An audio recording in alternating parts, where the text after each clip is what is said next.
তাফসিরুল কুরআন মাহফিলের দ্বিতীয় অধিবেশন এখনই শুরু হতে যাচ্ছে। এ পর্যায়ে মাহফিল সভাপতিত্ব করিবেন এবং সভাপতিকে স্টেজে আসার জন্য সবিনয় অনুরোধ জানাচ্ছি। তো আলহামদুলিল্লাহ এ পর্যায়ে কোরআনে কারিম থেকে তেলাওয়াত করবেন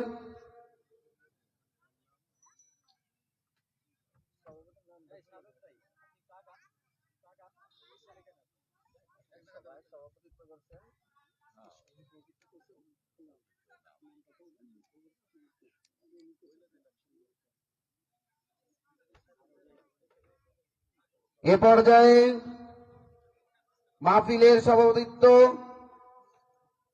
আমাদের সামনে উপস্থিত হয়েছেন শায়েখ মোহাম্মদ নজরুল ইসলাম, প্রধান মুহাদ্দিস, শরীফবাগ ইসলামিয়া কামিল মাদ্রাসা, ধামরাই, ঢাকা। আমরা শায়েখকে স্টেজের ভিতরে আসার জন্য সবিনয় অনুরোধ জানাচ্ছি। তো আলহামদুলিল্লাহ এ পর্যায়ে আমাদের সামনে কোরআনে কারিম থেকে তেলাওয়াত করবেন হাফেজ দেওয়ান সামির বিন আব্দুস সামাদ।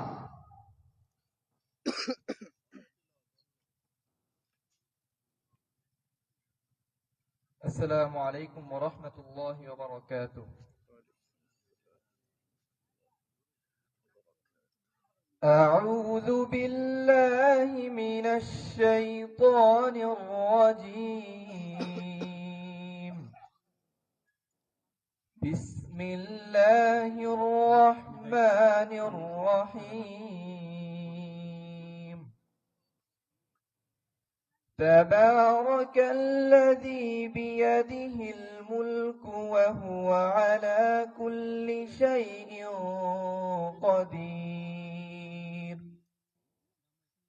الذي خلق الموت والحياة ليبلوكم أيكم أحسن عملا وهو العزيز الغفور. الذي خلق 7 سماوات طباقا ما ترى في خلق الرحمن من تفاوت فارجع البصر هل ترى من فطور ثم ارجع البصر كرتين ينقلب إليك البصر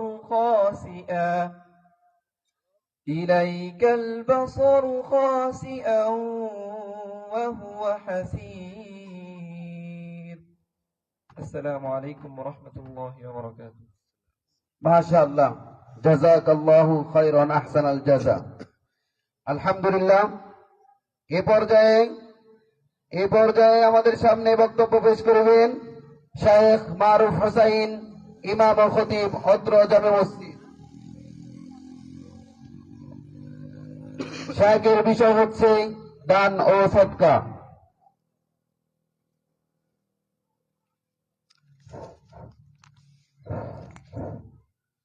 السلام عليكم ورحمة الله وبركاته. الحمد لله نحمده ونستعينه ونستغفره ونؤمن به ونتوكل عليه ونعوذ بالله من شرور أنفسنا ومن سيئات أعمالنا. من يهده الله فلا مضل له ومن يضلله فلا هادي له. ونشهد أن لا إله إله إلا الله وحده لا شريك له ونشهد أن سيدنا وسندنا وحبيبنا وشفيعنا ومولانا محمد الذي أرسله بالحق بشيرا ونذيرا وداعيا إلى الله بإذنه وسراجا وقمرا منيرا أما بعد فأعوذ بالله من الشيطان الرجيم بسم الله الرحمن الرحيم وأنفقوا مما رزقناكم من قبل أن يأتي أحدكم الموت فيقول رب لولا أخرتني إلى أجل قريب فأصدق وأكن من الصالحين ولن يؤخر الله نفسا إذا جاء أجلها والله خبير بما تعملون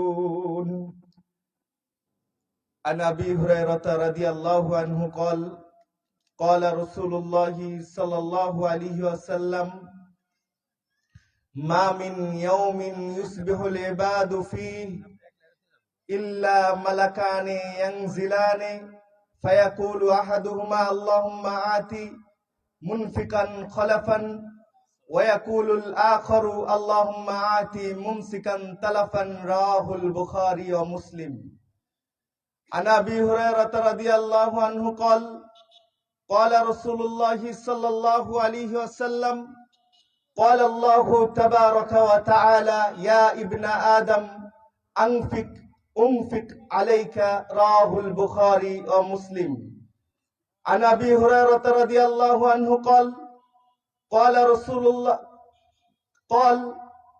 أتى رسول الله صلى الله عليه وسلم رجل فقال يا رسول الله صلى الله عليه وسلم أي الصدقة أعظم أجرا فقال أن تصدق وأنت صحيح شهيه تخشى الفقر وتأمل الغنى رواه البخاري ومسلم عن أسماء رضي الله عنها قالت قال لي رسول الله صلى الله عليه وسلم تصدقي ولا تحسي فيحسي الله عليك ولا توعي فيوعي الله عليك فارضخي ما استطعت رواه البخاري ومسلم عن جابر رضي الله عنه قال رسول الله صلى الله عليه وسلم اتقوا الظلم فإن الظلم ظلمات يوم القيامة واتقوا الشح فإن الشح أهلك من كان قبلكم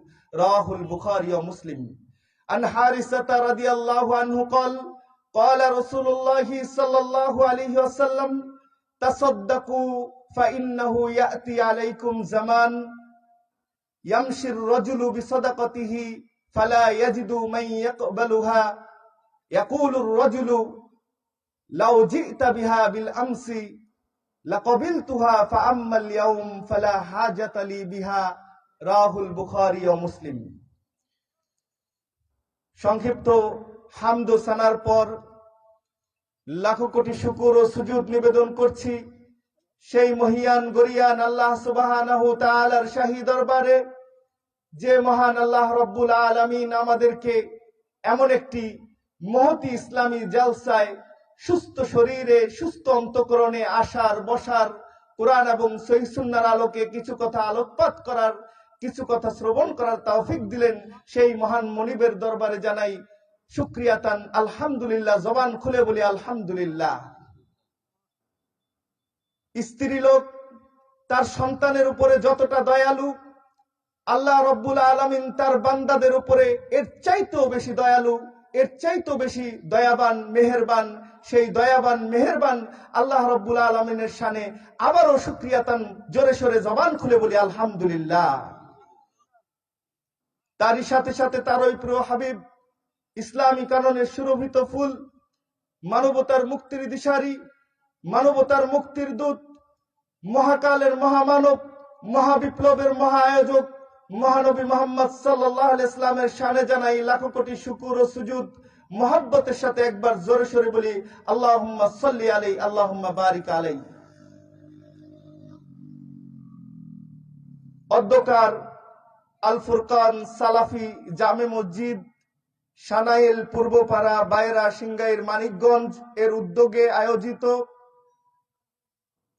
তাফসিরুল কোরআন মাহফিলের সম্মানিত সুযোগ্য সভাপতি, প্রধান অতিথি, বিশেষ অতিথি, প্রধান পৃষ্ঠপোষক, বিশেষ পৃষ্ঠপোষক, প্রধান উপদেষ্টা, বিশেষ উপদেষ্টা, আমন্ত্রিত আগত স্বাগত মেহমান বৃন্দ, আজকের অনুষ্ঠানের সম্মানিত তত্ত্বাবধায়ক, ওলামায়ে আযম, মুরব্বিয়ান ইকরাম, অত্র এলাকা ও আশপাশের এলাকা থেকে আগত স্বাগত প্রাণপ্রিয় দিনী ভাই ও বন্ধুগণ, আমার প্রিয় তাওহীদের ঝান্ডাবাহী যুব সমাজ, কচিকাচারা এবং পর্দার অন্তরালে আবেদা শাকেরা, পর্দানিশীন মা ও বোনেরা, আপনাদের সকলকে জানাচ্ছি আমার পক্ষ থেকে আন্তরিক প্রীতি, শুভেচ্ছা, প্রাণ ঢালা অভিনন্দন। আহলান সাহলান ওয়া মারহাবান। আজকের এই মহতি তাফসিরুল কোরআনুল মাহফিলে আমার পরে আরো 3 জন সুযোগ্য সম্মানিত আলোচক আলোচনা রাখবেন, তাফসির পেশ করবেন ইনশাআল্লাহ। আলোচনা করবেন বড় ভাই হাবিবুল্লাহ বিন আইয়ুব, খতিব সাভার নামাবাজার জামে মসজিদ। এরপরে আলোচনা করবেন আজকের এই আলোচনার হটকেক, আজকের এই আলোচনার অন্যতম আকর্ষণ, সারা বাংলায় আলোড়ন সৃষ্টিকারী উদীয়মান তরুণ আলোচক, যুবকদের প্রিয় আলোচক, আমার নিজেরও একজন পছন্দের আলোচক, শায়েখ মাহমুদ বিন কাসিম, খতিব ত্রিমোহনী, পশ্চিমপাড়া জামে মসজিদ, খিলগাঁও, ঢাকা। এরপরে প্রধান আলোচক হিসাবে তাশরিফ আনবেন ফজিলাতুল শেখ ওস্তাজুল আসাতিজা, শামসুল উলামা, আন্তর্জাতিক খ্যাতি সম্পন্ন আলেমে দ্বীন শায়েখ আব্দুল নূর মাদানী, প্রিন্সিপাল মাদ্রাসা দারুস সুন্নাহ মিরপুর।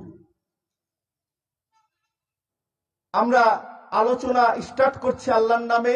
আশা করছি আপনারা একেবারে প্রধান আলোচকের শেষ কথা শুনে মাহফিলের সব বরকত নিয়ে, সব সওয়াব নিয়ে বাড়ি ফিরবেন। আল্লাহ আপনাদেরকে কবুল করুন বলি আমিন। আজকের এই মহতি মাহফিলে যারা এসেছেন, আমি আপনাদেরকে আল্লাহর জন্য মহাব্বত করি, ভালোবাসি। কারণ দিনী মাজলিসে যারা আসে বসে, কোরআন এবং সহিহ সুন্নাহর আলোচনা শোনে, তাদেরকে স্বয়ং আল্লাহ ভালোবাসেন, রাসূল ভালোবাসেন, ফেরেশতারা ভালোবেসে পাহারা দেন, পৃথিবীর সমস্ত প্রাণীকুল তাদেরকে ভালোবাসে। এজন্য আমিও তাদেরকে মহাব্বত করি, ভালোবাসি। সম্মানিত হাজিরিন, আলোচনার শুরুতে আমরা একটা কথা স্পষ্টভাবে বলতে চাই, সেটা হচ্ছে আজকের এই আলোচনায় কোনো সুর হবে না, কোনো কিচ্ছা হবে না, কোনো গান হবে না, কোনো মুখরোচক কোনো কথা হবে না। এখানে শুধু কোরআন এবং সহিহ সুন্নাহর আলোকে ওয়াজ হবে ইনশাআল্লাহ। এজন্য কোরআন আছে যেখানে, সহিহ সুন্নাহ আছে যেখানে, আমরা আছি সেখানে। কোরআন নাই যেখানে, সহিহ সুন্নাহ নাই যেখানে, আমরা নাই সেখানে। সম্মানিত হাজিরিন, বাংলাদেশের একজন প্রখ্যাত শিক্ষাবিদ মারা গিয়েছেন, আল্লাহ তাকে জান্নাতের উচ্চ মাকাম দান করুন বলে আমিন। ডক্টর আব্দুল্লাহ জাহাঙ্গীর স্যার রহিমাহুল্লাহ, তিনি প্রায়ই একটা কথা বলতেন যে 2 বন্ধু গল্প করতেছে, এক বন্ধু তার ছুটি কাটিয়ে অফিসে ফিরছে, অফিসে ফিরে তার আরেক কলিগের সাথে গল্প করছে যে বন্ধু, গতকাল আমাদের এলাকায় বিশাল ওয়াজ মাহফিল হয়েছে, ঢাকা থেকে ভাইরাল বক্তা এনেছি, বিশাল জনপ্রিয় আলোচক, কি সুর, কি আবেগ, কি মায়ামোহ কণ্ঠ, মানুষকে একেবারে কাঁদিয়ে কাটিয়ে বিদায় গ্রহণ করেছে। তখন তার ওই কলিগটা, বন্ধুটা তাকে বলল, তাহলে তো অবশ্যই অত্যন্ত গুরুত্বপূর্ণ আলোচনা সে করেছে, সব আলোচনা তো শোনা সম্ভব নয়, তুমি আমাকে সারসংক্ষেপটা একটু খুলে বলো, আমাকে সারনির্দেশটা একটু সামারিটা খুলে বলো। তখন তার ওই বন্ধু বলল যে, বন্ধু, বক্তা অনেক জনপ্রিয়, এটা ঠিক, সুর অনেক সুন্দর, এত আবেগ, এত মায়াবী কণ্ঠ, মানুষকে একেবারে কাঁদিয়ে কাটিয়ে ছেড়েছে, এটাও ঠিক, কিন্তু আলোচনায় কি বলেছে এটা ঠিক বলতে পারবো না বন্ধু। তখন তার ওই বন্ধু বলল, তুমি ওয়াজ শোনো নাই, তুমি মূলত ওয়াজের নামে আওয়াজ শুনেছ, যে ওয়াজের মাধ্যমে এলাকার কোনো পরিবর্তন হয় না, এলাকার মানুষের কোনো মাসলাহাত হয় না, এলাকার মানুষের কোনো পরিবর্তন হয় না, এলাকার মানুষের মধ্যে অন্যায় অনাচার যেমন ছিল তেমনটাই থেকে যায়, সেটা ওয়াজ নয়, সেটা ওয়াজের নামে আওয়াজ। আজকে আমরা এখানে আওয়াজ নয়, এখানে ওয়াজ করতে এসেছি। আল্লাহ আমাদেরকে কবুল করুন বলে আমিন। সম্মানিত হাজিরিন, আমার আজকের আলোচনার বিষয় দান সৎকার ফজিলত, আল্লাহর পথে দান করা। কোরআন এবং সহিহ সুন্নাহর আলোকে অত্যন্ত তাত্ত্বিক তথ্যবহুল আলোচনা পেশ করার চেষ্টা করব। ওমা তৌফিক ইল্লা বিল্লাহ, আলাইহি তাওয়াক্কালতু ওয়া ইলাইহি উনীব। আমরা হচ্ছি ফজিলতের বক্তা, কিছু নাপা ট্যাবলেট আর কিছু ওষুধের ফজিলত বর্ণনা করে চলে যাব। এরপরে আমরা কিন্তু কোনো চিকিৎসক না, কোনো সার্জারির ডাক্তার না। যখন মাহমুদ ভাই উঠবে তখন দেখবেন যে ওয়াজের মাঝখানে মাঝখানে চিকিৎসা হচ্ছে, সার্জারি হচ্ছে। যখন আব্দুল নূর মাদানী সাহেব উঠবেন তখন দেখবেন আলোচনার মাঝখানে মাঝখানে সার্জারি হচ্ছে, চিকিৎসা হচ্ছে, বারবার অপারেশন হচ্ছে। তো আমরা একটু মিষ্টি মধুর কথা বলে আপনাদের সাথে কিছু বিষয় কোরআন হাদিসের আলোকে শেয়ার করব ইনশাআল্লাহ। আপনারা রাজি আছেন? আল্লাহ সকলকে কবুল করুন বলে আমিন। এখনো যারা মাহফিলের এখানে সেখানে ঘুরে বেড়াচ্ছেন, এই মাহফিল দিনের মাহফিল, এই মাহফিল অত্যন্ত কষ্ট করে আয়োজন করা হয়েছে। মেহেরবানি করে এদিক সেদিক ঘোরাফেরা না করে আপনারা সামিয়ানার নিচে যে আপনাদের যথাযোগ্য জায়গা রয়েছে সেখানে আসন অলংকৃত করুন। আল্লাহ সকলকে তৌফিক দান করুন বলে আমিন। দুনিয়াতে শান্তি, আখেরাতে মুক্তি লাভের যতগুলো মাধ্যম রয়েছে তার মধ্য থেকে আশ্চর্যজনক একটি মাধ্যম হচ্ছে আল্লাহর পথে দান সৎকা করা। জান্নাত লাভের যতগুলো মাধ্যম রয়েছে তার মধ্য থেকে আশ্চর্যজনক একটি মাধ্যম হচ্ছে আল্লাহর পথে দান সৎকা করা। জাহান্নাম থেকে মুক্তি পাওয়ার যতগুলো মাধ্যম রয়েছে তার মধ্য থেকে একটি আশ্চর্যজনক মাধ্যম হচ্ছে আল্লাহর পথে বেশি বেশি দান করা। আল্লাহ রাব্বুল আলামিনের সন্তুষ্টি অর্জনের যতগুলো মাধ্যম রয়েছে এর মধ্য থেকে একটি আশ্চর্যজনক মাধ্যম হচ্ছে আল্লাহর পথে বেশি বেশি দান করা।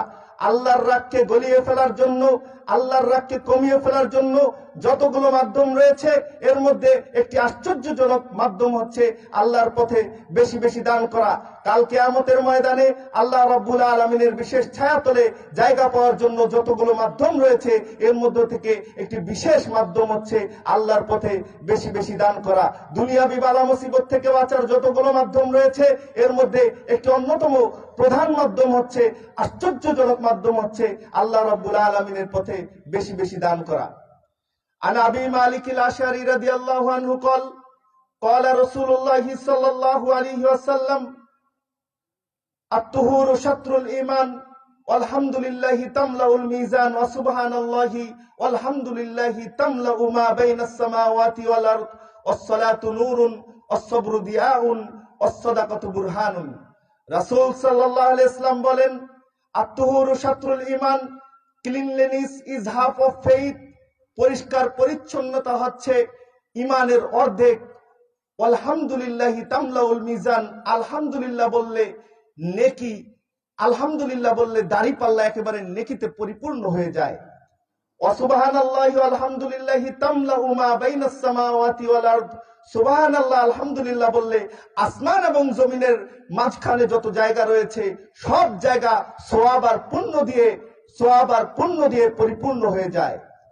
এরপরে রাসূল সাল্লাল্লাহু আলাইহি ওয়াসাল্লাম বলেন, অসসালাতু নূরুন, সালাত হচ্ছে আলো, সালাত হচ্ছে জ্যোতি। সালাত মুসল্লির দুনিয়াও আলোকিত করে, আখিরাতও আলোকিত করে, উভয় জাহানই আলোকিত করে। অসসবরু দিয়াউন, ধৈর্য হচ্ছে জ্যোতি, ধৈর্য হচ্ছে আলো। এরপরে রাসূল বলেন, অসসাদাকাতু বুরহান, দান সদকা হচ্ছে দলিল। দুনিয়াতে আপনার একটা জায়গা হওয়ার জন্য যেমন দলিল প্রয়োজন, দুনিয়াতে আপনার একটা বাড়ি হওয়ার জন্য যেমন দলিল প্রয়োজন, আপনি যে জান্নাতে যাবেন এই জান্নাতটা যে আপনার, এই জান্নাতের জন্য একটা দলিল লাগবে, আর এই দলিল হচ্ছে দান সদকা করা। বলুন সুবহানাল্লাহ। এজন্য দুনিয়াতে বেশি বেশি দান সদকা করে কাল কিয়ামতের দিন জান্নাত দখল করা যায়। দুনিয়াতে বেশি বেশি দান সদকা করে কাল কিয়ামতের দিন আল্লাহ রাব্বুল আলামিনের কাছ থেকে জান্নাত কিনে পাওয়া যায়। আল্লাহ রাব্বুল আলামিন আমাদেরকে দানের কাজে অগ্রসর করুন বলে আমিন। আন আবি হুরায়রা রাদিয়াল্লাহু আনহু قال قال رسول الله صلى الله عليه وسلم ايها الناس ان الله طيب لا يقبل الا طيبا। রাসূল সাল্লাল্লাহু আলাইহি ওয়াসাল্লাম বলেন, পৃথিবীর মানুষ তোমরা শুনে রাখো, ইন্নাল্লাহা তাইয়্যিবুন, নিশ্চয় আল্লাহ হচ্ছেন পবিত্র, লা ইয়াকবালু ইল্লা তাইয়্যিবান, তিনি পুত পবিত্র জিনিস ছাড়া কোনো কিছু গ্রহণ করেন না, কবুল করেন না, মঞ্জুর করেন না। এরপরে দীর্ঘ হাদিসের শেষ অংশে গিয়ে রাসূল এমন এক ব্যক্তির কথা উল্লেখ করলেন, যেই ব্যক্তি দীর্ঘ সফর করার কারণে ক্লান্ত শ্রান্ত হয়ে পড়েছে, তার চেহারা ধুলায় ধূসরিত হয়ে পড়েছে। রাসূল বলেন, ইয়ামুদ্দু ইয়াদাইহি ইলাস সামা, ইয়া রব ইয়া রব, ওই ব্যক্তিটা তার দুই হাতকে আসমানের দিকে প্রসারিত করে দিয়ে তার রবকে ডেকে বলল, ইয়া রব ইয়া রব। রাসূল সাল্লাল্লাহু আলাইহি ওয়াসাল্লাম এ পর্যায়ে ওই ব্যক্তির ব্যাপারে অবজেকশন জানিয়ে বলেন, অমাতামাউ হারামুন, অমালবাসাউ হারামুন, অমাশরাবাউ হারামুন, অগুযিয়া বিল হারাম ফাআন্না ইস্তাজাবু লা। রাসূল বললেন, সে আল্লাহর কাছে চাইলে কি হবে? সে যে খাবারটা খেয়েছে সেটা হারাম, সে যে পোশাক পরেছে সেটা হারাম, সে যে পানিটা পান করেছে এটা হারাম, এমনকি সে হারামের উপরে লালিত পালিত হয়েছে, তার এই গোস্ত চামড়া সবকিছু হারাম ইনকাম দ্বারা গড়ে উঠেছে। নাউজুবিল্লাহ। ফান্না ইস্তাজাবু লা, কিভাবে তার দোয়া কবুল হবে? রাসূল বলছেন, তার দোয়া পশ্চিম কালেও কবুল হবে না। সুতরাং যাকাতের টাকা না দিয়ে সে টাকা দিয়ে চাল কিনে খেয়ে ইবাদত করলে ইবাদত কবুল হবে না। সুদী ব্যাংকে চাকরি করে সেই টাকা দিয়ে চাল কিনে খেয়ে ইবাদত করলে ইবাদত কবুল হবে না। তাবিজ বিক্রি করে সেই টাকা দিয়ে ইবাদত করলে, সেই টাকা দিয়ে চাল কিনে খেয়ে ইবাদত করলে ইবাদত কবুল হবে না। মসজিদের ইমামতি করে মিলাদ পড়িয়ে যেই টাকা পাওয়া যায় ওই টাকা দিয়ে চাল কিনে খেয়ে ইবাদত করলে ইবাদত কবুল হবে না। বাসা বাড়িতে গিয়ে কোরআন খতম পড়িয়ে যেই টাকা পাওয়া যায় ওই টাকা দিয়ে চাল কিনে খেয়ে ইবাদত করলে ইবাদত কবুল হবে না। মৃত ব্যক্তির বাসায় গিয়ে খতম পড়িয়ে, মৃত ব্যক্তির বাসায় গিয়ে মিলাদ পড়িয়ে যেই টাকা পাওয়া যায় ওই টাকা দিয়ে চাল কিনে খেয়ে ইবাদত করলে ইবাদত কবুল হবে না। ডিশ এন্টেনার ব্যবসা করে ওই টাকা দিয়ে চাল কিনে খেয়ে ইবাদত করলে ইবাদত কবুল হবে না। পৃথিবী অনেক প্রশস্ত, আপনাকে হারাম ইনকাম করতে হবে কেন? হারাম পথেই বা কেন দান করতে হবে? আল্লাহ রাব্বুল আলামিন হারাম দান কবুল করেন না। রাসূল সাল্লাল্লাহু আলাইহি ওয়াসাল্লাম বলেন, চারটা জিনিস আছে যার, সবকিছু আছে তার। চারটা জিনিস আছে যার, সবকিছু আছে তার। রাসূল বলেন, যেই ব্যক্তির মধ্যে এই চারটা জিনিস থাকবে ওই ব্যক্তি পৃথিবীর আর কোনো কিছু নাও পাক, তার কিছু যায় আসে না। বলুন সুবহানাল্লাহ। এই চারটা জিনিস হচ্ছে, এক, হিফজু আমানা, দুই, সিদকু হাদিসিন, তিন, হুসনু খলিকাতিন, চার, ওয়াইফাতু তুমাতিন। রাসূল বলেন, চারটা জিনিস আছে যার, দুনিয়াও আছে তার, আখিরাতও আছে তার, সবকিছু আছে তার। পৃথিবীর কিছু না থাক, সবকিছু তার রয়েছে, সে সবচেয়ে বড় ধনী। বলুন সুবহানাল্লাহ। এই চারটা জিনিস কি? এক নাম্বার, হিফজু আমানা, যার মধ্যে আমানত রক্ষার গুণ রয়েছে, তার সবকিছু আছে। দুই, যার মধ্যে সৎ কথা বলার মানসিকতা রয়েছে, সিদকু হাদিস, যার মধ্যে সত্যবাদিতা রয়েছে, তার মধ্যে সবকিছু রয়েছে। তিন, হুসনু খলিকা, যার মধ্যে সুন্দর চরিত্র রয়েছে, তার মধ্যে সবকিছু রয়েছে। চার, ইফাতু তুমাতিন, যার মধ্যে হালাল খাবার খাওয়ার মানসিকতা রয়েছে, হালাল রুটি রুজি খাওয়ার মানসিকতা রয়েছে, তার মধ্যে পৃথিবীর সবকিছু রয়েছে। বলুন সুবহানাল্লাহ। সম্মানিত উপস্থিতি, যার মধ্যে আমানতের গুণ রয়েছে। এই আমানতের গুণটা কোটি কোটি BMW কারের চেয়েও বেশি দামি। আপনি একটু মনোযোগ দিয়ে শুনুন। যার মধ্যে সুন্দর, যার মধ্যে সত্য কথা বলার মানসিকতা রয়েছে, এই সত্য কথা বলার মানসিকতা কোটি কোটি আইফোনের চেয়ে বেশি দামি। যার মধ্যে সুন্দর আচরণ রয়েছে, এই সুন্দর আচরণটা কোটি কোটি সুইস ব্যাংকের চেয়েও বেশি দামি। যার মধ্যে ভালো খাদ্য, হালাল খাদ্য খাওয়ার মানসিকতা রয়েছে, এই হালাল খাদ্য খাওয়ার মানসিকতাটা কোটি কোটি কোটি কোটি 5 স্টার 7 স্টার হোটেলের চেয়েও বেশি দামি। বলুন সুবহানাল্লাহ। আজকের বিশ্বে ওয়ার্ল্ড রেকর্ড করা হয়, বিশ্ব রেকর্ড করা হয়। ছোট্ট প্যান্ট পরে, হাফ প্যান্ট পরে এক জায়গা থেকে আরেক জায়গায় অর্ধ উলঙ্গ হয়ে সবার আগে গেলে ওটাকে আজকের বিশ্বে বিশ্ব রেকর্ড ধরা হয়, আর গিনেস বুকে তার নামও ওঠে। আমরা বলতে চাই, গিনেস বুকে যে ওয়ার্ল্ড রেকর্ডের নাম লেখা হয় সেটা হচ্ছে ফেক ওয়ার্ল্ড রেকর্ড, সেটা হচ্ছে ভুয়া ওয়ার্ল্ড রেকর্ড। আসল বিশ্ব রেকর্ড হচ্ছে বিশ্বনবী মুহাম্মদ সাল্লাল্লাহু আলাইহি ওয়াসাল্লামের বিশ্ব রেকর্ড। সেটা কি? সেটা হচ্ছে 63 বছরের জীবনে একবারের জন্য মিথ্যা কথা বলেননি। 63 বছরের জীবনে একবারের জন্য আমানতের খেয়ানত করেননি। 63 বছরের জীবনে একবারের জন্য চরিত্র খারাপ করেননি। 63 বছরের জীবনে একবারও হারাম খাবার খাননি। এটাই হচ্ছে প্রকৃত আসল বিশ্ব রেকর্ড। ঠিক না বেঠে? সম্মানিত উপস্থিতি, পৃথিবী অনেক বড়, অনেক প্রশস্ত। আপনি হালাল ইনকামের চেষ্টা করুন। রাসূল সাল্লাল্লাহু আলাইহি ওয়াসাল্লাম বলেন, এমন একটা সময় আসবে মানুষের মধ্যে কোনো অভাব থাকবে না, কোনো অনটন থাকবে না, কোনো টান থাকবে না, কোনো গরিব মিসকিন সমাজে খুঁজে পাওয়া যাবে না। সহিহ বুখারী মুসলিমের হাদিস। রাসূল সাল্লাল্লাহু আলাইহি ওয়াসাল্লাম বলেন, একটা গাভীর দুধ খাবে 1 গ্রাম, সুবহানাল্লাহ বলবেন না? একটা ডালিম খাবে 1 বংশ, সুবহানাল্লাহ। আজকের দুনিয়া একটু বিবেচনা করুন। আজকে থেকে 15-20 বছর আগেও একটা গাভীর দুধ হতো 3 থেকে 4, সর্বোচ্চ 5 কেজি। আজকে বিভিন্ন ফার্মগুলোতে গিয়ে খোঁজ করুন, বিভিন্ন ফার্মগুলোতে গিয়ে আপনি খোঁজ করুন, দেখতে পাবেন এক একটা বিদেশি গাভী 30 থেকে 40 কেজি, 1 মণ পর্যন্ত দুধ দেয়। আগামী 50 বছর পরে এই দুধ কত গিয়ে ঠেকবে আল্লাহই ভালো জানেন, সুবহানাল্লাহ। আজ থেকে 15-20 বছর আগেও একটা ডালিম ছিল 1 ছটাক 2 ছটাক। আজকে বাজারে গিয়ে একটা ডালিম আপনি ওজন করে দেখুন তো, 1 থেকে 1.5 কেজি। আগামী 50 বছর পরে এই ডালিম কত বড় হবে এটা আল্লাহই ভালো জানেন। এরা ইতিপূর্বে আমরা ছোট ছোট পেয়ারা খেতাম, এখন বাজারে গেলে হাইব্রিড পেয়ারা। 50 বছর পরে এই পেয়ারা কত বড় হবে এটা আল্লাহই ভালো জানেন। আমরা এর আগে বাজারে এতটুকু বড়ই খেতাম, এখন গিয়ে আপনি একটা বড়ই ওজন করুন, দেখবেন 100 থেকে 150 গ্রাম ওজন, তার চেয়েও বেশি। এই বড়ই আগামী 50 বছর পরে কত বড় হবে এটা আল্লাহই ভালো জানেন। বলুন সুবহানাল্লাহ। আন আবি হুরায়রা রাদিয়াল্লাহু আনহু قال رسول الله صلى الله عليه وسلم عن حارثة رضي الله عنه قال رسول الله صلى الله عليه وسلم تصدقوا فإنه يأتي عليكم زمان يمشي الرجل بصدقته فلا يجد من يقبلها يقول الرجل لو جئت بها بالأمس لقبلتها فأما اليوم فلا حاجة لي بها رواه البخاري ومسلم।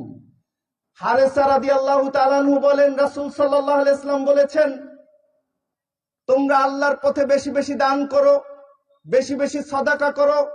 ফাইন্নাহু ইয়াতি আলাইকুম জামান, কেননা অচিরেই তোমাদের উপরে এমন একটা কাল, এমন একটা জামানা আসতে চলেছে, ইয়ামশির রাজুলু বিসাদাকাতিহি, যেই যুগে যেই কালে ব্যক্তি তার দান সদকা নিয়ে ঘুরে বেড়াবে, কোন ফকির মিসকিন সে খুঁজে পাবে না। বলুন সুবহানাল্লাহ। কত আশ্চর্যজনক কথা, ব্যক্তি তার দান সদকা নিয়ে ঘুরে বেড়াবে, ফকির মিসকিন খুঁজে পাওয়া যাবে না। কেউ এটা যে গ্রহণ করবে, ফালা ইয়াজিদু মান ইয়াকবালুহা, এই দান সদকা গ্রহণ করার মতো কোন ফকির মিসকিন, গরিব মিসকিন খুঁজে পাওয়া যাবে না। এরপরে রাসূল আরো আশ্চর্যজনক কথা বলছেন, ইয়াকুলুর রাজুল, শেষমেশ দানকারী এক লোককে এই দানের টাকা, দানের মাল দিতে চাবে, তখন ওই লোকটা দানকারীকে লক্ষ্য করে বলবে, লাউ জিতা বিহা বিল আমসি লাকাবিলতুহা, হায় হায় হায়, কি করলে, আরেকটা দিন যদি আগে আসতে যদি গতকাল আসতে তাহলে এই দান আমি কবুল করতাম, গ্রহণ করতাম। ফাআম্মাল ইয়াউম ফালা হাজাতা লি বিহা, আজকে আমার এই দানের প্রয়োজন নাই।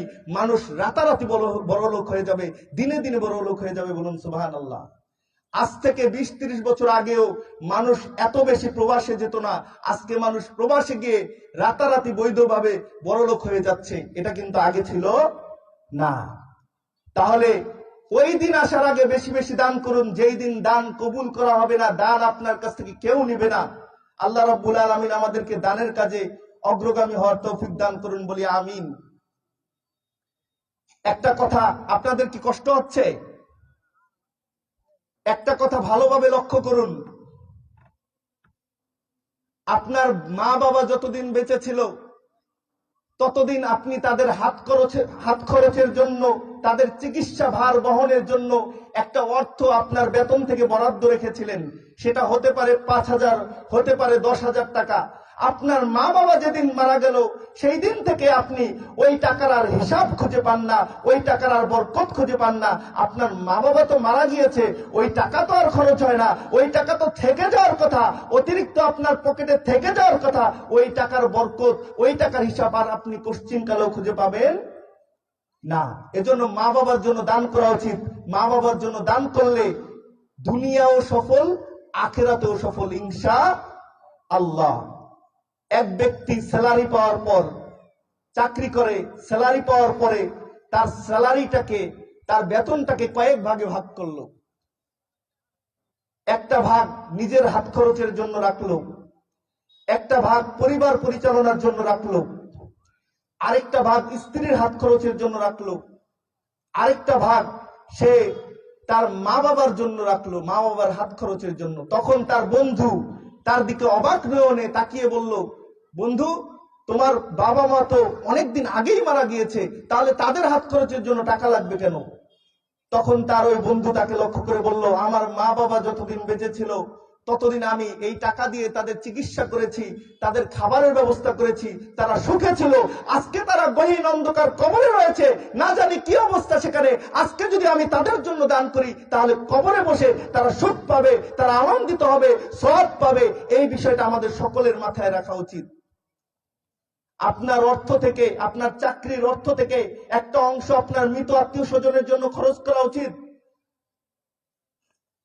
আল্লাহ রাব্বুল আলামিন সূরা মুনাফিকুনের 10 থেকে 11 নং আয়াতে ইরশাদ করেন, ওয়ানফিকু মিম্মা রাযাকনাকুম মিন ক্বাবলি আন ইয়াতিয়া আহাদাকুমুল মাউত ফায়াকুল রাব্বি লাউলা আখখারতানি ইলা আজালিন قريب فأصدق وأكن من الصالحين ولن يؤخر الله نفسا إذا جاء أجلها।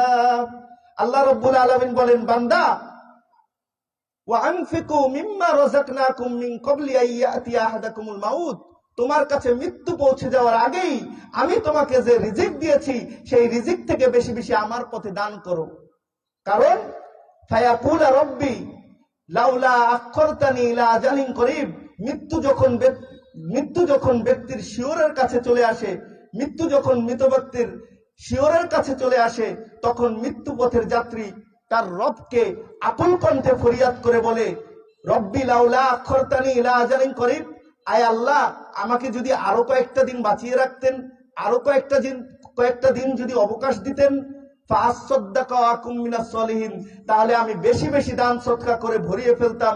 অমুক লিল্লা বোর্ডিংয়ে দান করতাম, অমুক হিফজখানায় দান করতাম, অমুক মসজিদে দান করতাম, অমুক গরিব আত্মীয়কে দান করতাম, দান করে একেবারে ভরিয়ে ফেলতাম। ওয়াকুম মিনাস সালিহিন, আর কি করতাম? আমি বেশি বেশি নেকির কাজ করে একেবারে দরবেশ হয়ে যেতাম, একেবারে ফেরেশতা হয়ে যেতাম। আফসোস, আপনাকে যে 50 থেকে 60টা বছর আল্লাহ দিয়েছেন, এই জীবনটা আপনার জন্য অত্যন্ত দামি। এই জীবনটা আপনাকে দিয়েছেন আল্লাহর পথে পরিচালিত করার জন্য, আল্লাহর পথে অতিবাহিত করার জন্য, আল্লাহর পথে বেশি বেশি জীবিত থাকায় দান করার জন্য। আপনার যেদিন মৃত্যুর ঘন্টা বেজে যাবে সেই দিন এক মুহূর্তের জন্য বাঁচার কোনো সুযোগ থাকবে না। আল্লাহ রাব্বুল আলামিন বলেন, ওয়ালা ইউআখিরুল্লাহু নাফসান ইযা জাআ আজালুহা, আল্লাহ রাব্বুল আলামিন ব্যক্তির মৃত্যুর সময় চলে আসলে তাকে এক মুহূর্তের জন্য আর তাকে ফুরসত দিবেন না, তাকে অবকাশ দিবেন না। এজন্য আপনি অসুস্থ হবেন, তারপরে দান করবেন। আপনি যে অসুস্থ হয়ে বিছানায় পড়েছেন, এই বিছানা থেকে যে আবার সুস্থ হয়ে উঠতে পারবেন এর কোনো গ্যারান্টি আছে? আপনি যে বিছানায় অসুস্থ হয়ে পড়েছেন, এখান থেকে আপনি যে আবার উঠে দাঁড়াতে পারবেন এর কোনো গ্যারান্টি আছে? নেই। অতএব আল্লাহ আপনাকে সুস্থ রেখেছেন, সবল রেখেছেন। সুস্থ সবল থাকা অবস্থায় বেশি বেশি আল্লাহর পথে দান করুন, অবহেলা করবেন না। মৃত্যুর কোনো গ্যারান্টি নেই। সম্মানিত হাজিরিন, দান দুই প্রকারের, একটা হচ্ছে গোপনে দান, আরেকটা হচ্ছে প্রকাশ্যে দান। গোপনে দান করার কথাও হাদিসে এসেছে, কোরআনে এসেছে। প্রকাশ্যেও দান করার কথা কোরআনে এসেছে, হাদিসে এসেছে। রাসূল গোপনেও দান করতে বলেছেন, প্রকাশ্যেও দান করতে বলেছেন। প্রকাশ্যে দান করার সওয়াব একরকম, গোপনে দান করার সওয়াব আরেক রকম। তবে প্রকাশ্যে দান করার চেয়ে গোপনে দান করার সওয়াব বেশি, ফজিলত বেশি। কিছু আয়াত, কিছু হাদিস থেকে এমনটাই জানা যায়। রাসূল সাল্লাল্লাহু আলাইহি ওয়াসাল্লাম বলেন, সাদাকাতুস সিররি গযাবার রব্বি, গোপনে দান করলে আল্লাহ রাব্বুল আলামিনের রাগ একেবারে গলে পানি হয়ে যায়। বলুন সুবহানাল্লাহ। আল্লাহ রাব্বুল আলামিন ব্যক্তির প্রতি যতই রাগান্বিত থাক না কেন, ব্যক্তি যখন গোপনে আল্লাহর পথে দান করে, তখন আল্লাহ রাব্বুল আলামিনের রাগ একেবারে গলে ঠান্ডা হয়ে যায়, একেবারে গলে যায়, একেবারে ঠান্ডা হয়ে যায়। বলুন সুবহানাল্লাহ। রাসূল সাল্লাল্লাহু আলাইহি ওয়াসাল্লাম বলেন, কাল কিয়ামতের দিন 7 শ্রেণীর ব্যক্তি আল্লাহ রাব্বুল আলামিনের বিশেষ ছায়াতলে থাকবে। এর মধ্যে এক শ্রেণী হচ্ছে দানকারী। আল্লাহ নবী সাল্লাল্লাহু আলাইহি ওয়াসাল্লাম বলেন, রাজুলুন তাসাদ্দাকা বিয়ামিনিহি ইউকফিহা আন শিমালিহি, ব্যক্তি তার ডান হাতে যা দান করে বাম হাত টেরও পায় না, এটা হচ্ছে গোপনে দান সদকা। বলুন সুবহানাল্লাহ। ব্যক্তি ডান হাত দ্বারা কি দান করলো তার বাম হাতও টের পায় না। এভাবে যদি আপনি গোপনে দান করেন, কাল কিয়ামতের দিন আল্লাহ রাব্বুল আলামিন আপনাকে বিশেষ ছায়াতলে রাখবেন। বলুন সুবহানাল্লাহ। অর্থাৎ সবার সামনে দান না করে, মাহফিল চলছে, মাহফিল কমিটির কাছে এসে গোপনে 2 বান্ডিল টাকা রেখে বললেন, এটা আমার মায়ের জন্য, এই টাকাটা আমার বাবার জন্য। এভাবে যদি দান করেন তাহলে আপনার মা বাবার তো নেকি হবেই হবে, আপনার মা বাবা তো সওয়াব পাবেই পাবে, আপনিও ইনশাআল্লাহ কাল কিয়ামতের ময়দানে আল্লাহ রাব্বুল আলামিনের বিশেষ ছায়াতলে জায়গা পাবেন। বলুন সুবহানাল্লাহ। রাসূল সাল্লাল্লাহু আলাইহি ওয়াসাল্লাম বলেন, কুল্লু ইমরিইন ফি জিল্লি সাদাকাতিহি হাত্তা ইউফসালা বাইনান নাস, প্রত্যেক মানুষ কাল কিয়ামতের দিন তার দান সৎকার নিচে আশ্রয় পাবে। হাত্তা ইউফসালা বাইনান নাস, যতক্ষণ না মানুষের মধ্যে বিচার ফয়সালা হয়ে যায়। বিচার ফয়সালা যতক্ষণ হবে তার আগ পর্যন্ত প্রতিটি আদম সন্তান তার দান সৎকার ছায়াতলে জায়গা পাবে। বলুন সুবহানাল্লাহ। এজন্য বেশি বেশি দান করা উচিত। আল্লাহ আমাদেরকে দানের কাজে কবুল করুন, বলি আমিন। প্রকাশ্যে দান করলে সওয়াব হবে না এমনটা নয়। প্রকাশ্যে দান করার কথা রাসূল সাল্লাল্লাহু আলাইহি ওয়াসাল্লাম নিজেই বলেছেন। রাসূল সাল্লাল্লাহু আলাইহি ওয়াসাল্লাম একদিন ফজরের সালাত পড়িয়ে সাহাবীদেরকে বললেন, তাবুকের ময়দানে যেতে হবে, তাবুকের যুদ্ধের প্রস্তুতির প্রয়োজন, 400 কিলোমিটারের বহুদূর রাস্তা, তোমরা কে কি দান করবে বলো। তখন খোলা ময়দানে প্রকাশ্যে ওমর রাদিয়াল্লাহু তাআলা আনহু বললেন, আল্লাহ রাসূল সাল্লাল্লাহু আলাইহি ওয়াসাল্লাম, আমার বাড়িতে যা কিছু সম্পদ রয়েছে এর অর্ধেকটা আমি আল্লাহর রাস্তায় দান করে দিলাম। বলুন সুবহানাল্লাহ। তখন আবু বকর রাদিয়াল্লাহু তাআলা আনহু বললেন, আল্লাহ রাসূল সাল্লাল্লাহু আলাইহি ওয়াসাল্লাম, আপনাকে আর আল্লাহকে আর আপনাকে, আল্লাহকে আর আপনাকে, আল্লাহকে আর আপনাকে আমার বাড়িতে রেখে আমার বাড়িতে যা কিছু রয়েছে সবকিছু আল্লাহর পথে দান করে দিলাম। বলুন সুবহানাল্লাহ। তখন ওমর রাদিয়াল্লাহু তাআলা আনহু বললেন যে আজকে মনে মনে ভেবেছিলাম যে আজকে বেশি দান করেছি, আবু বকর রাদিয়াল্লাহু তাআলা আনহু গরিব, আজকে বেশি বেশি দান করে আবু বকর রাদিয়াল্লাহুকে ঠকিয়ে দেব, পরাজিত করে দেব। আজকে যেহেতু আবু বকর রাদিয়াল্লাহুকে পরাজিত করতে পারিনি, জিন্দেগিতেও নেকি করে অন্তত আবু বকর রাদিয়াল্লাহুকে পিছিয়ে ফেলানো সম্ভব না, আবু বকরকে পরাজিত করা সম্ভব না। বলুন সুবহানাল্লাহ। এখানে আল্লাহর নবী প্রকাশ্যে দান করার কথা বলেছেন। একদিন আল্লাহর নবী সাল্লাল্লাহু আলাইহি ওয়াসাল্লাম আযান দিতে বললেন, ইকামত দিতে বললেন, নামাজ পড়ালেন। নামাজ শেষে বললেন, তোমরা দান করো, তোমরা আখিরাতের কিছু পাথেয় সংগ্রহ করো। তখন সাহাবারা 1 টাকা, 2 টাকা, 3 টাকা, 4 টাকা, একটা রুটির অর্ধেক, একটা রুটির 4 ভাগের 1 ভাগ এভাবে দান করতে লাগলো।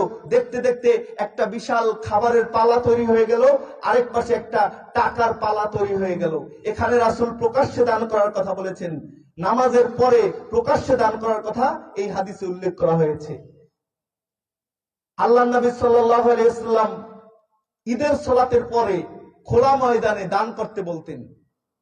একদা রাসূল সাল্লাল্লাহু আলাইহি ওয়াসাল্লাম মহিলাদের প্যান্ডেলের কাছে গিয়ে বক্তৃতা দিলেন, খুতবা দিলেন, এরপরে মহিলাদেরকে দান করতে বললেন। তখন মহিলারা তাদের হাতগুলো তাদের কানের কাছে নিয়ে গেল, কানের কাছে নিয়ে গিয়ে তাদের কানের যত দুল রয়েছে, গলার যত হার রয়েছে, সেগুলো খুলে খুলে বেলাল রাদিয়াল্লাহু তাআলা আনহুর ওই দানের কাপড়ের দিকে তারা ছুঁড়ে মারলো। বলুন সুবহানাল্লাহ। এখানে আল্লাহ নবী সাল্লাল্লাহু আলাইহি ওয়াসাল্লাম মহিলাদেরকে প্রকাশ্যে খালি মাঠে দান করতে বলেছেন।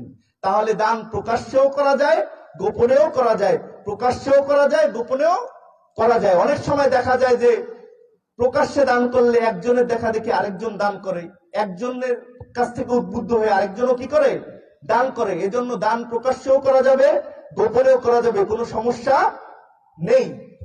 আন আবি হুরায়রা রাদিয়াল্লাহু আনহু قال قال رسول الله صلى الله عليه وسلم ما من يوم يصبح العباد فيه إلا ملكان ينزلان فيقول أحدهما اللهم آتِ منفقا خلفا ويقول الآخر اللهم آتِ ممسكا تلفا رواه البخاري ومسلم। আবু হুরায়রা রাদিয়াল্লাহু তাআলা আনহু বলেন, আল্লাহর নবী সাল্লাল্লাহু আলাইহি ওয়াসাল্লাম বলেছেন, মা মিন ইয়াউমিন, যতদিন রয়েছে যেই দিন মানুষ সকাল করে, অর্থাৎ প্রত্যেক দিন সকালবেলায়, ইল্লা মালাকানে ইয়ানজিলানে, আসমান থেকে 2জন ফেরেশতা জমিনে অবতরণ করেন। জমিনে অবতরণ করার পরে ফায়াকুলু আহাদুহুমা, তাদের দুইজনের মধ্যে থেকে একজন বলেন, আল্লাহুম্মা আতি মুনফিকান খলাফান, আল্লাহ দানকারীর ধন সম্পদ আরো বাড়িয়ে দিন। ওয়ায়াকুলুল আখর, অপর ফেরেশতা বলে, আল্লাহুম্মা আতি মুমসিকান তালাফান, আল্লাহ কৃপণকে আপনি একেবারে ধ্বংস করে দিন। এজন্য কৃপণতা করা যাবে না। রাসূল বলেন, লা ইয়াদখুলুল জান্নাতা বাখিল, কৃপণ কখনো জান্নাতে যাবে না। এজন্য রাসূল সাল্লাল্লাহু আলাইহি ওয়াসাল্লাম সবসময় আল্লাহর কাছে বখিলতা থেকে, কৃপণতা থেকে আল্লাহর কাছে আশ্রয় চাইতেন। রাসূল দোয়া করতেন, আল্লাহুম্মা ইন্নী আউযু বিকা মিনাল বুখল, হে আল্লাহ, আমি আপনার কাছে কৃপণতা থেকে আপনার কাছে আশ্রয় চাই, আপনার কাছে পানা চাই। এজন্য কৃপণতা করা যাবে না। সম্মানিত হাজিরিন, আন জাবিরিন রাদিয়াল্লাহু আনহু قال قال رسول الله صلى الله عليه وسلم ইত্তাকুজ যুলমা ফাইন্নাজ যুলমা যুলুমাতুন ইয়াউমাল কিয়ামা। রাসূল বলেন, তোমরা অত্যাচার করা থেকে বিরত থাকো। ফাইন্নাজ যুলমা, কেননা অত্যাচার কাল কিয়ামতের দিন অন্ধকার হয়ে ধরা দিবে। বলুন নাউজুবিল্লাহ। রাসূল বলেন, অত্তাকুশ শুহা, তোমরা বখিলতা থেকে, তোমরা কৃপণতা থেকে বেঁচে থাকো। ফাইন্নাশ শুহা আহলাকা মান কানা ক্বাবলাকুম, কেননা এই কৃপণতাই তোমাদের পূর্ববর্তী জাতিকে ধ্বংস করে দিয়েছে। এজন্য বখিলতা করা যাবে না। আন আসমা রাদিয়াল্লাহু তাআলা আনহা قالت قال لي رسول الله صلى الله عليه وسلم تصدقي ولا تحسي فيحسي الله عليك ولا توي فيوي الله عليك ফারদখি মাসতাতাতি, রাহুল বুখারী ও মুসলিম। আসমা রাদিয়াল্লাহু তাআলা আনহা থেকে বর্ণিত, তিনি বলেন, আল্লাহর নবী সাল্লাল্লাহু আলাইহি ওয়াসাল্লাম আমাকে লক্ষ্য করে বললেন, আসমা, তাসাদদাকি, তুমি বেশি বেশি আল্লাহর পথে দান করো। ওয়ালা তুহসি ফায়ুহসি আল্লাহু আলাইক, গুনে গুনে দান করো না, ফায়ুহসি আল্লাহু আলাইক, তাহলে আল্লাহ তোমাকে গুনে গুনে সওয়াব দিবেন। ওয়ালা তুই ফায়ুই আল্লাহু আলাইক, তুমি টাকা পয়সা জমা করে না রেখে সেটা আল্লাহর পথে দান করো। যদি জমা করে রাখো, তাহলে আল্লাহ তোমার প্রতি খরচ না করে, তোমার প্রতি দয়া না করে, ওই টাকা, ওই অর্থ যেটা তোমার প্রতি দান করতেন, তোমার প্রতি আল্লাহ ঢেলে দিতেন, ওই টাকাটা আল্লাহ নিজেও জমা করে রাখবেন। নাউজুবিল্লাহ। ফারদখি মাসতাতাতি, এজন্য সাধ্য পক্ষে যথাসম্ভব আল্লাহর রাস্তায় দান করো। আন আবি উমামাহ আল বাহিলি রাদিয়াল্লাহু আনহু قال قال رسول الله صلى الله عليه وسلم ইন তাবযুলিল ফাজলা খায়রুল লাক ওয়া ইন তুমসিকহু শাররুল লাক। রাসূল বলেন, খেয়ে যতটুকু অতিরিক্ত থাকবে ততটুকু দান করে দাও। যদি দান করে দাও খায়রুল লাক, তোমার জন্য ভালো। ওয়া ইন তুমসিকহু শাররুল লাক, যদি জমিয়ে রাখো তোমার জন্য মন্দ, তোমার জন্য খারাপ। রাসূল সাল্লাল্লাহু আলাইহি ওয়াসাল্লাম বলেন, ইন্না ফিল জান্নাতি গুরাফান ইউরা বাতিনুহা মিন যাহিরিহা। রাসূল বলেন, নিশ্চয়ই জান্নাতে এমন কিছু কক্ষ রয়েছে যেগুলো সোনা চাঁদি রূপা দিয়ে তৈরি, যার ভিতর থেকে বাহিরটা দেখা যায়, বাহির থেকে ভিতরটা দেখা যায়, ঝকঝক করছে, চকচক করছে। তখন সাহাবারা বললেন, আল্লাহ নবী, এই জান্নাতে কারা যাবে? তখন রাসূল বললেন, লিমান আতাবাল কালাম ওয়া আফশাস সালাম ওয়া আতামাত তুআম ওয়া সাল্লা বিল লাইলি ওয়ান নাস নিয়াম। রাসূল সাল্লাল্লাহু আলাইহি ওয়াসাল্লাম বলেন, চারটা গুণ আছে যার, এই জান্নাত হবে তার। চারটা গুণ আছে যার, এই জান্নাত হবে তার। চারটা গুণ আছে যার, এই জান্নাত হবে তার। কি সে চারটা গুণ? এক নাম্বার, মান আতাবাল কালাম, যে ব্যক্তি মানুষের সাথে নম্রভাবে কথা বলে, মানুষকে কষ্ট দিয়ে কথা বলে না, মানুষের সাথে তির্যক কণ্ঠে কথা বলে না, দয়ালু ভাবে, নম্রভাবে মানুষের সাথে কথা বলে। দুই, ওয়া আফশাস সালাম, সমাজে বেশি বেশি সালামের প্রচার প্রসার করে।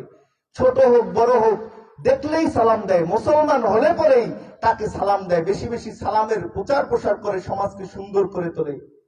তিন, ওয়া আতামাত তুআম, যে ব্যক্তি মানুষকে খাবার খাওয়ায়, গরিব দুঃখীদেরকে খাবার খাওয়ায়। রাসূলকে জিজ্ঞাসা করলেন রাসূল সাল্লাল্লাহু আলাইহি ওয়াসাল্লামের সাহাবী, আইয়ুল ইসলামি খৈরুন, আল্লাহ নবী, একজন মুসলিমের ইসলামের সবচেয়ে উত্তম কাজ কোনটা? তখন রাসূল বললেন, তুতিমুত তুআম, মানুষকে খাবার খাওয়ানো। বলুন সুবহানাল্লাহ। এরপরে রাসূল বললেন, ওয়াসাল্লা বিল লাইলি ওয়ান নাসু নিয়াম, যারা রাত্রি জেগে নামাজ পড়ে, ওয়ান নাসু নিয়াম, যখন মানুষ গভীর ঘুমে অচেতন থাকে তখন রাত্রি জেগে তাহাজ্জুদের নামাজে দাঁড়ায়, আল্লাহ রাব্বুল আলামিনের জন্য তাহাজ্জুদের নামাজ আদায় করে। এই চারটা গুণ যার মধ্যে আছে, সে ওই ঝকঝক করা, চকচক করা জান্নাত লাভ করবে। বলুন সুবহানাল্লাহ। রাসূল সাল্লাল্লাহু আলাইহি ওয়াসাল্লাম বলেন, আলা কুল্লি মুসলিমিন সাদাকা, জেনে রাখো আদম সন্তান, প্রত্যেকটা মুসলিমের পক্ষ থেকে দান করা উচিত। হোক সে বড় লোক, হোক সে গরিব, হোক সে মিলনিয়ার, হোক সে রিকশাওয়ালা, মুটে মজুর, কিষান, যাই হোক না কেন, প্রতিটি মানুষের পক্ষ থেকে দান করা উচিত। সাহাবারা আল্লাহ নবীর এই কথা শুনে বললেন, আল্লাহ নবী, ফাকালু ইয়া রাসূলুল্লাহ ফামাল্লাম ইয়াজিদ, আল্লাহ নবী এটা কি বলছেন? আপনি যে বলছেন বড় লোককেও দান করতে হবে, গরিবকেও দান করতে হবে, তো যার সামর্থ্যই নেই সে কিভাবে দান করবে? তখন রাসূল বললেন, তখন রাসূল সাল্লাল্লাহু আলাইহি ওয়াসাল্লাম বলেন, ইয়ামালু বিয়াদিহি ফায়ানফাউ নাফসাহু ওয়া ইয়াতাসাদ্দাকু। রাসূল বললেন, প্রয়োজনে নিজের হাত দিয়ে কাজ করবে, কামলা খাটবে, এর মাধ্যমে নিজে উপকৃত হবে এবং তারপরেও দান করতে হবে। বলুন সুবহানাল্লাহ। দান আপনাকে করতে হবে, কাজ করে হলেও, মানুষের বাসায় কাজ করে হলেও। 200 টাকা ইনকাম করলে 10 টাকা দান করবেন, 190 টাকা খরচ করবেন। 300 টাকা ইনকাম করলে 20 টাকা দান করবেন, 280 টাকা খরচ করবেন। এটাই রাসূল বলছেন। তখন সাহাবারা বলল, ফাইল্লাম ইয়াজিদ, আল্লাহ নবী, যদি তার যদি কাজ করার যোগ্যতাও না থাকে তাহলে কি হবে? তখন রাসূল বললেন, তাহলে সে সমস্যাগ্রস্ত, বিপদগ্রস্ত মানুষকে হেল্প করবে। সেটা কি? যে একজন মানুষ ভ্যান চালাচ্ছে, তার ভ্যানটা আটকে গিয়েছে, তার ভ্যানটা একটু ঠেলে দেওয়া। একজন মানুষ বোঝা বহন করছে, তার বোঝাটা একটু উঠিয়ে দেওয়া। একজন অন্ধ মানুষ রাস্তা পার হচ্ছে, তাকে হাত ধরে রাস্তা পার করিয়ে দেওয়া। এভাবে বিপদগ্রস্ত মানুষকে হেল্প করতে হবে। তখন সাহাবারা বলল, ফাইল্লাম ইয়াজিদ, যদি তার এটা করার যোগ্যতাও না থাকে? তখন রাসূল বললেন, ফালইয়ামাল বিল মারুফ, তাহলে সে বেশি বেশি ভালো কাজ করবে, বেশি বেশি নেকির কাজ করবে। সাহাবারা বললেন, ফাইল্লাম ইয়াজিদ, যদি তার এটা করার যোগ্যতাও না থাকে? সুবহানাল্লাহ। তখন রাসূল বললেন, ওয়ালিউমসিক আনিশ শাররি ফাইন্নাহা লাহু সাদকা, তাহলে সে খারাপ কাজ থেকে, মন্দ কাজ থেকে, অন্যায় কাজ থেকে, ফাহেশার কাজ থেকে বিরত থাকবে, এটাই তার জন্য সাদাকা। তাহলে আপনাকে দান করতেই হবে, প্রয়োজনে ভালো কাজ করে হলেও দানের সদকা আদায় করতে হবে, দান আপনাকে করতেই হবে। সম্মানিত হাজিরিন, রাসূল সাল্লাল্লাহু আলাইহি ওয়াসাল্লাম বলেন, ইন্না বিকুল্লি তাসবিহাতিন সাদাকা অবিকুল্লি তাহমিদাতিন সাদাকা অবিকুল্লি তাকবীরাতিন সাদাকা অবিকুল্লি তাহলিলাতিন সাদাকা ওয়া আমরুন বিল মারুফি সাদাকা ওয়া নাহয়ুন আনিল মুনকারি সাদাকা ওয়া ফি বুদি আহাদিকুম সাদাকা। রাসূল সাল্লাল্লাহু আলাইহি ওয়াসাল্লাম বলেন, একটু গুরুত্ব দিয়ে শুনুন, ইন্না বিকুল্লি তাসবিহাতিন সাদাকা, নিশ্চয়ই প্রত্যেক সুবহানাল্লাহ বলাতে সাদাকার সওয়াব হয়। অবিকুল্লি তাহমিদাতিন সাদাকা, নিশ্চয়ই প্রত্যেক আলহামদুলিল্লাহ বলাতে সাদাকার সওয়াব হয়। অবিকুল্লি তাহলিলাতিন সাদাকা, নিশ্চয়ই প্রত্যেক লা ইলাহা বলাতে সাদাকার সওয়াব হয়। অবিকুল্লি তাকবীরাতিন সাদাকা, নিশ্চয়ই প্রত্যেক আল্লাহু আকবার বলাতে সাদাকার সওয়াব হয়। এরপরে রাসূল বললেন, আমরুন বিল মারুফি সাদাকা, প্রত্যেক ভালো কাজের নির্দেশে সাদাকার সওয়াব হয়। অনাহিউন আনিল মুনকারি সাদাকা, প্রত্যেক খারাপ কাজ থেকে নিষেধ করলেও সাদাকার সওয়াব হয়। এটা বলতে বলতে শেষমেশ রাসূল বললেন, নফি বুদি আহাদিকুম সাদাকা, তোমরা যে তোমাদের স্ত্রীর সাথে মেলামেশা করো এর মধ্যেও সাদাকার সওয়াব রয়েছে। সুবহানাল্লাহ। আপনারা যেমন আশ্চর্য হয়েছেন, সেই কালে রাসূলের সাহাবারাও এভাবে আশ্চর্য হয়েছিল। তখন সাহাবারা বলল, আল্লাহর নবী, এটা কি কথা বলছেন? সুবহানাল্লাহতে সাদাকার সওয়াব হয় বুঝলাম, কিন্তু স্ত্রীর সাথে মেলামেশা মহব্বত করলে সাদাকার সওয়াব হয়, এটা কিভাবে? তখন সাহাবারা বলছে, আমাদের কেউ তার স্ত্রীর কাছে যাবে, তার প্রবৃত্তি সে মিটাবে, এতে আবার কিভাবে সওয়াব হয়? তখন রাসূল তাদেরকে বললেন, তোমরা যেহেতু প্রশ্ন করছো, তাহলে তোমাদের কাছে আমি একটি প্রশ্ন ছুড়ে দেই, তোমরা একটু বিবেচনা করো যে কেউ যদি অন্যায়ভাবে এই কাজটা করে তার কি গুনাহ হবে না? সে যদি পতিতালয়ে যায় তার কি গুনাহ হবে না? হবে। যদি পতিতালয়ে গেলে গুনাহ হয়, তাহলে স্ত্রীর সাথে বৈধভাবে মিলামেশা করলেও সাদাকার সওয়াব পাওয়া যায়। বলুন সুবহানাল্লাহ। সম্মানিত হাজিরিন, আজকের মাহফিলে দান সদকা সম্পর্কিত শেষ হাদিস। আল্লাহর নবী সাল্লাল্লাহু আলাইহি ওয়াসাল্লাম বলেন, আপনারা সকলেই জানেন প্রসিদ্ধ হাদিস, যে রাস্তার পাশ দিয়ে এক পতিতা মহিলা যাচ্ছিল, তখন সে এক পিপাসার্ত কুকুরকে দেখে তার মোজা দিয়ে পানি উঠিয়ে সে পিপাসার্ত কুকুরের তৃষ্ণা মিটিয়েছিল। তখন আল্লাহ খুশি হয়ে ওই মহিলাকে জান্নাত দিয়ে দিয়েছিলেন। বলুন সুবহানাল্লাহ। একটা পতিতা মহিলা যদি কুকুরকে পানি পান করিয়ে আল্লাহর কাছ থেকে জান্নাত কিনে নিতে পারে, একটা পতিতা মহিলা যদি কুকুরকে পানি পান করিয়ে আল্লাহর কাছ থেকে জান্নাত কিনে নিতে পারে, তাহলে আপনি আমি কেন এই দিনের একটা মার্কাজ, এই আল ফুরকান সালাফি মসজিদে, এই আল ফুরকান সালাফি প্রতিষ্ঠানে 100 টাকা 500 টাকা দান করে আল্লাহর কাছ থেকে জান্নাত কিনতে পারবো না? আল্লাহর কাছ থেকে গিয়ে যে আমরা জান্নাত কিনতে পারবো না? তাহলে আমি অনুরোধ করব, আজকে প্রত্যেকে 500 টাকা করে হলেও 100 টাকা করে হলেও আল ফুরকান সালাফি জামে মসজিদে আল্লাহর সন্তুষ্টির জন্য, জান্নাত ক্রয় করার জন্য, জান্নাত পাওয়ার জন্য দান করবেন। আল্লাহ রাব্বুল আলামিন সকলের দান সদকাগুলোকে কবুল করুন বলে আমিন। আল্লাহ রাব্বুল আলামিন আমাদেরকে মাহফিলের শেষ পর্যন্ত থাকার, মাহফিলকে সার্বিকভাবে সার্থক করার জন্য আপ্রাণ চেষ্টা অবদান রাখার তৌফিক দান করুন বলে আমিন।